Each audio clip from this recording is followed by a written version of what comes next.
네, 그리고 금요일이니까요. 빠짐없이 글로벌 매크로 이슈들 체크해 드리도록 하겠습니다. 오늘도 하나금융투자의 김돈 선임연구원과 함께합니다.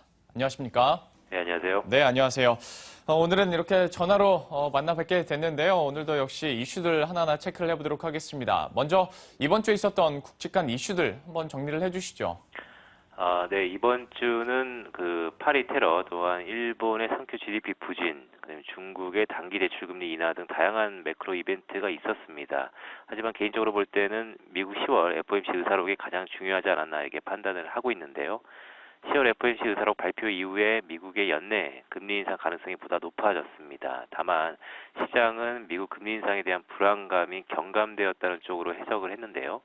실제로 미국 12월 금리 인상 기대에도 불구하고 달러와의 강세가 주춤하면서 달러 환율이 하락했습니다. 한편 개인적으로 보다 이목을 끌었던 부분은 향후 금리 인상 속도를 결정할 물가와 관련된 단서들인데요. 수준에 대한 논란이 있지만 미국의 실업률은 완전 고용 수준에 근접했다라고 보고 있고요.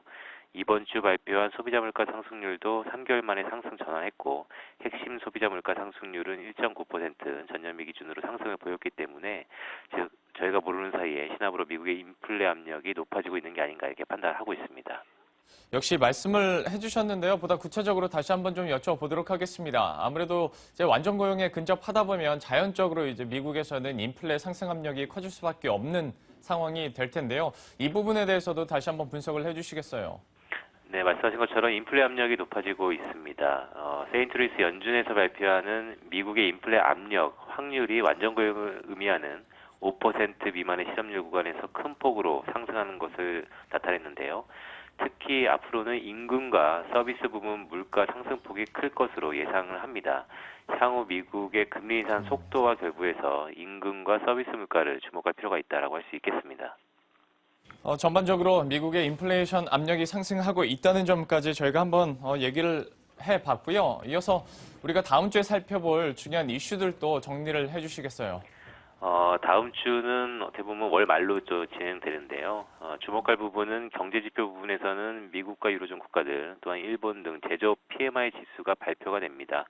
원자재 가격 하락과 각국의 환율이 혼재된 상황에서 제조업 경기가 어떻게 나올지 관심을 가질 필요가 있다고 할 수 있겠고요. 매크로 이벤트 측면에서는 23일 월요일 밤 11시에 예정되어 있는 유로존 재무장관 회담을 주목할 필요가 있습니다. 최근 폭스바겐 사태, 또한 파리 테러 등으로 유로존 경기 침체 가능성이 높은 만큼 ECB가 지속적으로 12월 달에 예단하고 있지만 ECB의 정책적 기대감을 다시 한번 높일 수 있는 그런 유로존 재무장관 회담을 주목할 필요가 있다고 할 수 있겠습니다. 예, 우리의 관심이 또 다음 주에는 유럽으로 많이 쏠릴 것 같습니다. 이렇게 해서 전반적으로 글로벌 매크로 이슈들 살펴봤는데요. 하나금융투자의 김돈 선임연구원과 함께했습니다.